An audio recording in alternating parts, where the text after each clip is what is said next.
بسم اللہ الرحمن الرحیم۔ السلام علیکم فور کلاس، کیسے ہیں بیٹا آپ لوگ؟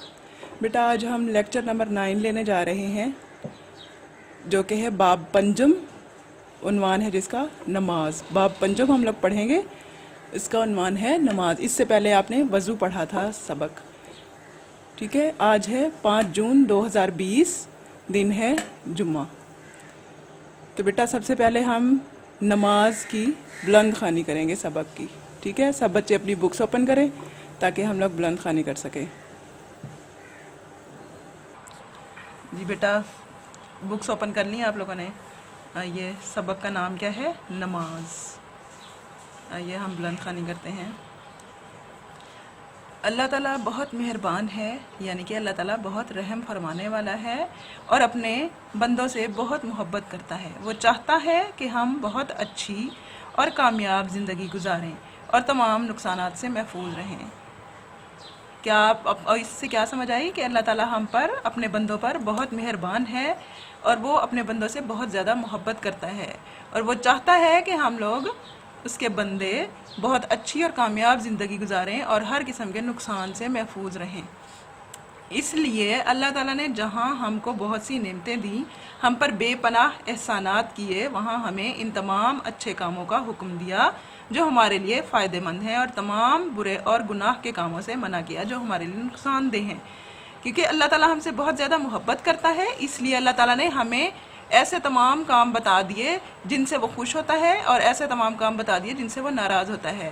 یعنی کہ وہ کام جن سے وہ خوش ہوتا ہے، وہ تمام اچھے کام، ان سے ہمیں بھی فائدہ ہے اور اللہ تعالیٰ بھی خوش ہوتا ہے، اور برے کام وہ ہیں جن سے اللہ تعالیٰ ناراض ہوتا ہے اور ہمیں ان سے نقصان بھی ہوتا ہے، ٹھیک ہے؟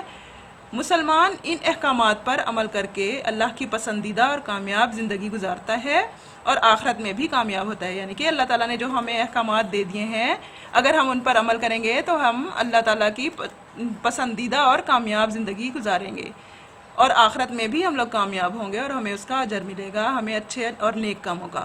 ان تمام احکامات میں سب سے اہم حکم نماز کا ہے۔ نماز اللہ کی عبادتوں میں سب سے افضل عبادت ہے، یعنی کہ تمام احکامات میں سے سب سے اہم کس کا ہے؟ نماز کا حکم ہے، اور تمام عبادتوں میں سے سب سے افضل عبادت کون سی ہے؟ نماز۔ اللہ تعالیٰ نے قرآن پاک میں بہت ساری جگہوں پر نماز قائم کرنے کا حکم دیا ہے، جس کا مطلب یہ ہے کہ سارے مسلمان مل جل کر نماز کو ادا کریں۔ نماز ایسی چیز ہے جو ہمیں بہت ساری برائیوں سے بچاتی ہے۔ اللہ تعالیٰ نے خود فرمایا ہے، ان الصلاة تنہى عن الفحشاء والمنکر۔ تو یہ سورۃ العنکبوت کی آیت نمبر 45 ہے، جس کا ترجمہ ہے بے شک نماز بے حیائی اور برے کاموں سے روکتی ہے۔ آگے صفحہ نمبر 35 پہ آ جائیں بچے، جس پہ ٹاپک ہے نماز کے فوائد۔ نماز کے بہت سے فوائد ہیں، ان میں سے کچھ یہ ہیں کہ اللہ تعالیٰ نے نماز کے اتنے فائدے دیے ہیں کہ ہم لوگ لکھنے بیٹھے تو ہم لوگوں کی کتابیں، کاپیاں، پینسلیں ختم ہو جائیں گی، لیکن نماز کے فوائد ختم نہیں ہوں گے۔ تو ان میں سے کچھ کے ہم نے اس بک میں دے دیے گئے ہیں جو کہ ہم لوگ پڑھیں گے، ٹھیک ہے؟ پہلا ہے، نماز پڑھنے والے سے اللہ تعالیٰ خوش ہوتا ہے۔ نماز پڑھنے والے کی اللہ تعالیٰ حفاظت فرماتا ہے۔ نماز پڑھنے والے کی دعائیں قبول ہوتی ہیں۔ نماز پڑھنے والا بہت سے گناہوں سے بچ جاتا ہے۔ نماز پڑھنے والا دنیا اور آخرت میں کامیاب اور جنت کا حقدار ہوگا۔ نماز پڑھنے والے کے بہت سے گناہ معاف کر دیے جاتے ہیں۔ نمازی کے لیے نیکیاں کرنا آسان ہو جاتا ہے۔ نمازی پر اللہ تعالیٰ مہربان ہوتا ہے اور اسے دوست بنا لیتا ہے۔ نمازی کے لیے مشکلات کا مقابلہ کرنا آسان ہوتا ہے۔ یہ سارے فائدہ آپ لوگوں نے پڑھ لیے، پتہ چل گیا آپ کو کتنے فائدے ہیں اس کے نماز کے، کہ اللہ تعالیٰ خود حفاظت کرتا ہے نماز پڑھنے والے کی، اور اس کی ہر دعا قبول فرماتا ہے، اور نماز پڑھنے والا ہر گناہ سے بھی بچ جاتا ہے، اور آخرت اور دنیا میں بھی وہ کامیاب ہوتا ہے، اور آخرت میں اسے جنت بھی ملتی ہے۔ تو اس لیے بیٹا آپ سب بچے نماز پابندی سے پڑھا کریں، ٹھیک ہے؟ آگے آ جائیں۔ نماز کے اتنے سارے فوائد حاصل کرنے کے لیے مسلمان بڑے شوق سے اچھی طرح نماز پڑھتے ہیں اور اس کے تمام آداب کا خیال رکھتے ہیں۔ نماز میں اللہ تعالیٰ کے سامنے حاضر ہوتے ہیں اور اس سے باتیں کرتے ہیں۔ وہ ہمیں دیکھتا ہے، ہماری ساری باتیں سنتا ہے۔ ہمیں بھی معلوم ہونا چاہیے کہ ہم نماز میں اللہ تعالیٰ سے کیا کہتے ہیں؟ اس کا طریقہ بہت آسان ہے. ہمیں چاہیے کہ ہم نماز میں پڑھی جانے والی چیزوں کو ترجمے کے ساتھ یاد کر لیں. ابھی ہم آگے نماز پڑھتے ہیں اور اس کا ترجمہ کرتے ہیں. اگلے صفحے پہ آ جائیں. صفحہ نمبر 36 ہے ہمارا. جی بیٹا صفحہ نمبر 36. آئیے دیکھتے ہیں کہ ہم نماز میں اللہ تعالیٰ سے کیا کہتے ہیں. سب سے پہلے کیا پڑھتے ہیں؟ تکبیر تحریمہ، اللہ اکبر. جس کا ترجمہ ہے اللہ سب سے بڑا ہے. اس کے بعد ہے ثنا، سبحانک اللہم وبحمدک وتبارک اسمک وتعالی جدک ولا الہ غیرک. اس کا ترجمہ ہے اے اللہ تو پاک و برتر ہے، تو ہی تعریف کے قابل ہے، اور تیرا نام برکت اور بلندی والا ہے، اور تیری شان بہت بلند ہے، اور تیرے سوا کوئی عبادت کے لائق نہیں. اس کے بعد ہے تعوذ. اعوذ باللہ من الشیطان الرجیم. ترجمہ میں پناہ مانگتا ہوں اللہ کی شیطان مردود سے. اس کے بعد تسمیہ. بسم اللہ الرحمن الرحیم. ترجمہ شروع کرتا ہوں اللہ کے نام سے جو بڑا مہربان نہایت رحم والا ہے. اس کے بعد صفحہ نمبر 37 پہ آ جائیں. سورۃ فاتحہ. الحمد للہ رب العالمین الرحمن الرحیم مالک یوم الدین ایاک نعبد و ایاک نستعین اہدنا الصراط المستقیم صراط الذین انعمت علیہم غیر المغضوب علیہم ولا الضالین. ترجمہ تمام تعریف اللہ تعالیٰ ہی کے لیے ہے جو تمام جہانوں کا پالنے والا ہے، جو بڑا مہربان نہایت رحم والا ہے، مالک ہے بدلے کے دن کا. ہم تیری ہی عبادت کرتے ہیں اور تجھ ہی سے مدد مانگتے ہیں. ہم کو سیدھا راستہ دکھا، ان لوگوں کا راستہ جن پر تو نے انعام کیا، جن پر تیرا غضب نہیں ہوا اور جو بھٹکے ہوئے نہیں تھے. اس کے بعد ہے قرأت. قرأت میں بیٹا قرآن کی کوئی بھی سورت یا کم از کم 3 آیات پڑھنے کو قرأت کہتے ہیں. اس کے بعد سورۃ فاتحہ کے بعد کوئی بھی سورت پڑھنے کو قرأت کہا جاتا ہے. وہ آپ خود 3 آیات کے برابر، یعنی کہ اگر کوئی سورت پڑھو گے یا 3 آیات پڑھو گے تو وہ قرأت میں آ جائے گی. اس کے بعد ہے رکوع کی تسبیح. سبحان ربی العظیم. ترجمہ پاک ہے میرا رب جو عظمت والا ہے. اس کے بعد تسمیع. سمع اللہ لمن حمدہ. ترجمہ سن لی اللہ نے اس شخص کی جس نے اس کی تعریف کی. اس کے بعد صفحہ نمبر 38 پہ آ جائیں. سب سے پہلے ہے تحمید. ربنا لک الحمد. ترجمہ اے ہمارے رب تمام تعریفیں تیرے ہی لیے ہیں. سجدہ کی تسبیح.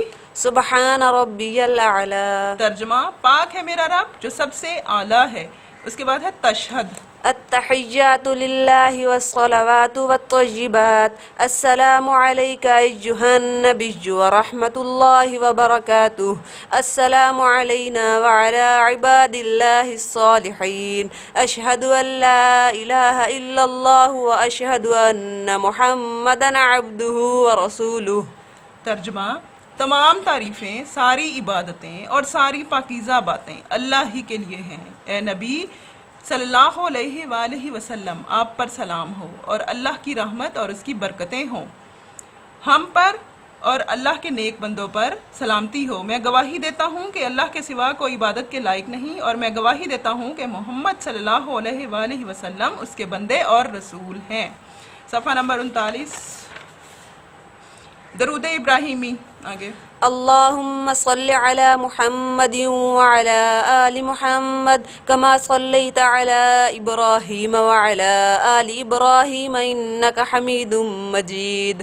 اللهم بارك على محمد وعلى آل محمد كما باركت على إبراهيم وعلى آل إبراهيم إنك حميد مجيد. ترجمہ اے اللہ سلام اور رحمت بھیج محمد اور محمد کی آل پر جس طرح تو نے رحمت نازل فرمائی ابراہیم علیہ السلام اور ابراہیم علیہ السلام کی آل پر. بے شک تو اپنی ذات میں خوبیوں والا بڑی شان والا ہے. اے اللہ برکت نازل فرما محمد صلی اللہ علیہ وآلہ وسلم پر اور محمد صلی اللہ علیہ وآلہ وسلم کی آل پر جس طرح تو نے برکت نازل فرمائی ابراہیم علیہ السلام پر اور ابراہیم علیہ السلام کی آل پر، بے شک تو اپنی ذات میں خوبیوں والا بڑی شان والا ہے۔ اس کے بعد ہے دعا، رب اجعلني مقيم الصلاة ومن ذريتي ربنا وتقبل دعاء ربنا اغفر لي ولوالدي وللمؤمنين يوم يقوم الحساب۔ ترجمہ، اے میرے پروردگار مجھے نماز قائم کرنے والا بنا اور میری اولاد سے بھی ایسے لوگ اٹھا جو یہ کام کریں، اور پروردگار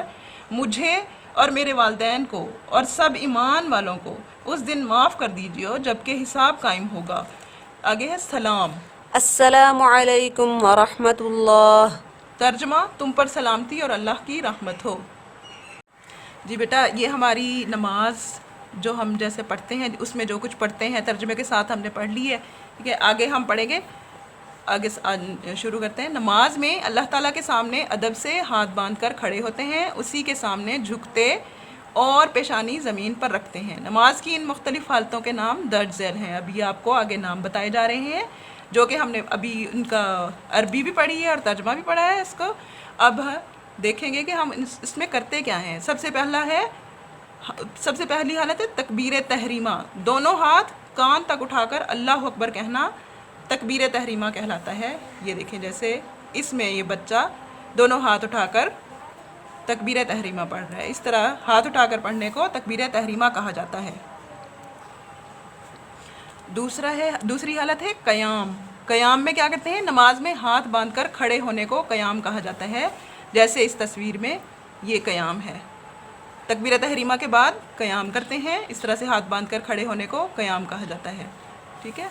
رکوع، اس کے بعد تیسری حالت ہے رکوع۔ رکوع میں کیا کیا جاتا ہے؟ نماز میں کھڑے ہو کر جھکنا، یہ اس کی تیسری حالت ہے رکوع۔ اس طرح سے کھڑے ہونے کو رکوع کہا جاتا ہے، ٹھیک ہے۔ اس کے بعد ہے قوما۔ رکوع کے بعد تھوڑی دیر ہاتھ چھوڑ کر کھڑے ہونا قوما کہلاتا ہے۔ رکوع کے بعد ایسے ہاتھ چھوڑ کر کھڑے ہو جانا قوما کہلاتا ہے، ٹھیک ہے۔ اس کے بعد ہے سجدہ، ناک اور پیشانی زمین پر رکھنا، یعنی کہ اللہ کے سامنے جھک جانا اور ناک اور پیشانی کو زمین سے لگا لینا سجدہ کہلاتا ہے۔ یہ دیکھیں، یہ ہے سجدہ، اس طرح سے سجدہ کیا جاتا ہے۔ اس کے بعد جلسہ، دونوں سجدوں کے درمیان تھوڑی دیر بیٹھ جانا سجدہ کہلاتا ہے، ٹھیک ہے، جلسہ کہلاتا ہے۔ اس کے بعد ہے قعدہ اولا، 3 یا 4 رکعت میں 2 رکعت کے بعد اتحیات پڑھتے ہوئے بیٹھنا قعدہ اولا کہلاتا ہے، اور قعدہ اخیرہ، آخری رکعت میں اتحیات اور درود شریف پڑھتے ہوئے بیٹھنے کو قعدہ اخیرہ کہلاتے ہیں، کہا جاتا ہے۔ یہ دیکھیں، قعدہ اولا اور قعدہ اخیرہ میں اس طرح سے بیٹھا جاتا ہے۔ اس کے بعد سلام پھیرنا، آخر میں دائیں بائیں طرف منہ پھیرنا سلام کہلاتے ہیں۔ یہ دیکھیں، پہلے سلام پھیرنا ایسے دائیں طرف اور بائیں طرف سلام پھیرنا، آخر میں ہماری نماز ختم ہو جاتی ہے جب ہم سلام پھیرتے ہیں۔ اس کے بعد آگے، نماز کے اس پورے طریقے میں چند باتیں بہت ضروری ہیں اور چند باتیں ذرا کم ضروری ہیں۔ جو باتیں بہت ضروری یا فرض باتیں ہیں، اگر ان میں سے ایک بھی بھول جائیں تو نماز نہیں ہوگی اور نماز دوبارہ پڑھنی ہوگی۔ ان کو ارکان نماز یا نماز کے ستون کہتے ہیں۔ ایسے ارکان جن کو اگر ہم بھول جائیں، یہ دیکھیں، نماز کے ایسے پورے طریقے میں جو ایسی باتیں ہوتی ہیں جو بہت ضروری ہوتی ہیں اور کچھ باتیں کم ضروری ہوتی ہیں۔ جو باتیں بہت ضروری ہوتی ہیں، اگر ہم ان میں سے ایک بھی بھول جائیں تو ہماری نماز نہیں ہوتی، نماز دوبارہ پڑھنی ہوتی ہے۔ ایسی باتوں کو کیا کہا جاتا ہے؟ ارکان نماز یا نماز کے ستون کہتے ہیں۔ ارکان نماز آگے اگلے پیج پہ، تکبیر اولا یا تکبیر تحریمہ، نماز کی ابتدا میں دونوں ہاتھ کانوں تک اٹھا کر اللہ اکبر کہنا۔ اگر ہم یہ بھول جائیں تو ہماری نماز نہیں ہوتی، ہمیں نماز دوبارہ شروع کرنا پڑتی ہے۔ قیام، ہاتھ باندھ کر کھڑے ہونا، اگر یہ بھی بھول جائیں تو اس میں بھی ہماری نماز نہیں ہوتی، ہمیں دوبارہ نماز شروع کرنا ہوتی ہے۔ قرات، سورت پڑھنا، رکوع، کھڑے ہو کر جھکنا، سجدہ، ناک اور پیشانی زمین پر رکھنا، قعدہ اخیرہ، آخری رکعت میں تشہد اور درود ابراہیمی پڑھنے کے لیے بیٹھنا یا نماز ختم کرنا، یہ ہمارے ارکان نماز ہیں۔ اس کے بعد ایکسرسائز ہماری سٹارٹ ہوتی ہے، مندرجہ ذیل کے جواب تحریر کریں گے، ہم ابھی کرتے ہیں بورڈ پہ۔ اس کے بعد پیج نمبر 42 پہ آ جائیں آپ لوگ۔ پیج نمبر 42 پہ سوال نمبر 2 ہے، نماز کی ان حالتوں میں کیا پڑھتے ہیں؟ قوما میں کیا پڑھتے ہیں؟ تحمید پڑھتے ہیں۔ رکوع کی تسبیح۔ قیام، قرات پڑھتے ہیں قیام میں۔ جلسہ میں کیا پڑھتے ہیں؟ اللہم اغفر لی ورحمنی۔ سجدہ میں کیا پڑھتے ہیں؟ سجدہ کی تسبیح جو ہم نے پہلے پڑھ لی ہے، قادا اخیرہ ابھی ہم نے پہلے سبق پڑھا ہے نا، اس میں یہ ساری چیزیں اگر آپ ریڈنگ اچھی طرح سے کرو گے یہ آپ لوگ خود فل کرو گے، ٹھیک ہے؟ ویسے میں آپ کو بتا رہی ہوں لیکن آپ لوگوں نے خود فل کرنا ہے اسے۔ قادا اخیرہ میں تشہد، درود اور دعا پڑھی جاتی ہے، قادا اولیٰ میں تشہد پڑھی جاتی ہے۔ اس کے بعد سوال نمبر 3 ہے درست جواب سے ملائیے۔ یہ بھی آپ لوگ جب ریڈنگ کرو گے نا، بلند خوانی کرو گے، یہ خود کرو گے آپ لوگ بک پہ، ٹھیک ہے؟ یہ آپ لوگوں نے خود کرنا ہے، یہ آپ کا ہوم ورک ہے۔ اس کے بعد اگلے پیج پہ آ جائیں، صفحہ نمبر 43 پہ۔ یہ سوال ہے، سوال نمبر 4، خانوں میں موجود الفاظ کو درست ترتیب دے کر ان کا ترجمہ لکھیں۔ یہ خانہ ہے، اس میں الفاظ، مختلف الفاظ دیے گئے ہیں، ٹھیک ہے؟ ان کو آپ لوگوں نے، ان میں سے آپ نے آیات ڈھونڈنی ہے، جیسے ہے ملانی ہے اس طرح سے، جیسے پہلی ہماری سبحان ربی الاعلیٰ، پھر اس کا ترجمہ آپ نے پیچھے سے دیکھ کے لکھنا ہے، پھر اسی طرح سے ان الصلاۃ تنہی عن الفحشاء والمنکر، اس کا ترجمہ پھر آپ لوگ لکھو گے، پھر ربنا لک الحمد، اس کا ترجمہ آپ نے دیکھ کے لکھنا ہے، پھر اس کے بعد بسم اللہ الرحمن الرحیم۔ ان الفاظ سے نا یہ ہماری آیات بنتی ہیں، ٹھیک ہے؟ اس کے بعد سوال نمبر 5 ہے، نماز کے طریقے کو درست ترتیب سے لکھیے اور پھر ان میں سے ارکان نماز کے گرد دائرہ لگائیے۔ یہ آپ لوگوں نے خود کرنا ہے، ٹھیک ہے؟ ان میں سے ارکان نماز کے گرد آپ نے دائرہ لگانا ہے اور درست ترتیب سے لکھنے کے لیے ان پہ نمبرنگ دینی ہے پہلے آپ لوگوں نے، کہ پہلے ہم نے کیا کرنا ہے، تکبیر تحریمہ، پھر کیا کرنا ہے قیام، نمبرنگ ایسے آپ لوگوں نے لگاتے جانا ہے اور اس کو لکھ لینا ہے الگ نوٹ بک پہ، ٹھیک ہے؟ یہ ہماری ایکسرسائز کمپلیٹ ہو گئی، اب ہم سوال جواب کر لیتے ہیں۔ جی بیٹا آئیے سوال جواب کرتے ہیں ہم لوگ۔ سوال نمبر 1 ہے، نماز پڑھنے کے فائدے لکھیے۔ جواب، نماز پڑھنے کے بہت سے فوائد ہیں، ان میں سے کچھ یہ ہیں۔ نماز پڑھنے والے سے اللہ تعالیٰ خوش ہوتا ہے، نماز پڑھنے والے کی اللہ تعالیٰ حفاظت فرماتا ہے، نماز پڑھنے والے کی دعائیں قبول ہوتی ہیں، نماز پڑھنے والا بہت سے گناہوں سے بچ جاتا ہے، نمازی پر اللہ تعالیٰ مہربان ہوتا ہے اور اسے دوست بنا لیتا ہے۔ یہ فوائد بیٹا آپ لوگ بک میں سے خود بھی رائٹ کر سکتے ہو، ٹھیک ہے؟ یہ کچھ میں نے بتا دیے، آپ لوگ سارے یاد کرو گے، ان میں سے پھر آپ خود لکھو گے۔ سوال نمبر 3، نماز کے متعلق پیارے نبی صلی اللہ علیہ وآلہ وسلم کی 2 احادیث مبارکہ لکھیے۔ جواب، نماز مومن کی معراج ہے۔ نمبر 2، نماز میری آنکھوں کی ٹھنڈک ہے۔ یہ بیٹا میں نے 2 آپ کو احادیث بتائی ہیں، اس کے علاوہ اگر آپ لوگوں کو یاد ہوں تو آپ لوگ وہ بھی لکھ سکتے ہو، ٹھیک ہے؟ سوال نمبر 3 ہمارا، نماز میں ہم اللہ تعالیٰ سے کیا کہتے ہیں؟ کوئی 5 باتیں لکھیں۔ بیٹا یہ ہم نے ترجمہ پڑھا ہے نا، اس میں سے ہم جو بھی ہم نے پڑھا ہے اس کے اکارڈنگ ہم لوگ لکھ سکتے ہیں، اس میں سے دیکھ کے آپ لوگ جو کچھ بھی لکھنا چاہو نا، اللہ تعالیٰ سے نماز پڑھنا اللہ تعالیٰ سے بات کرنا ہی ہوتا ہے نا، تو ہم اللہ تعالیٰ سے کیا کہتے ہیں اس کا آپ لوگوں نے ادھر رائٹ کرنا ہے۔ میں نے یہ لکھا ہے، نمبر 1، اللہ تعالیٰ تو سب سے بڑا ہے، اے اللہ تو پاک و برتر ہے، تو ہی تعریف کے قابل ہے، تیرا نام برکت و بلندی والا ہے، تیری شان بہت بلند ہے، تیرے سوا کوئی عبادت کے لائق نہیں۔ اس کے علاوہ آپ لوگ بھی خود رائٹ کر سکتے ہو، جب نماز کا ترجمہ پڑھو گے تو آپ لوگوں کو خود پتہ چل جائے گا کہ آپ نے کیا لکھنا ہے، ٹھیک ہے؟ یہ سوال یہ بھی آپ لوگ خود کر سکتے ہو۔ آپ کا چیپٹر کمپلیٹ ہو گیا ہے، آپ لوگوں نے نیٹ اینڈ کلین ورک کرنا ہے، ٹھیک ہے؟ کوئی مسٹیک نہیں کرنی، دھیان سے آپ لوگوں نے کام کرنا ہے۔ آپ کو اس کے ساتھ ہی آپ کو پھر ڈائری ساتھ ساتھ بتا دی جائے گی کہ آپ لوگوں نے کیسے کام کرنا ہے، ٹھیک ہے؟ اوکے، اللہ حافظ۔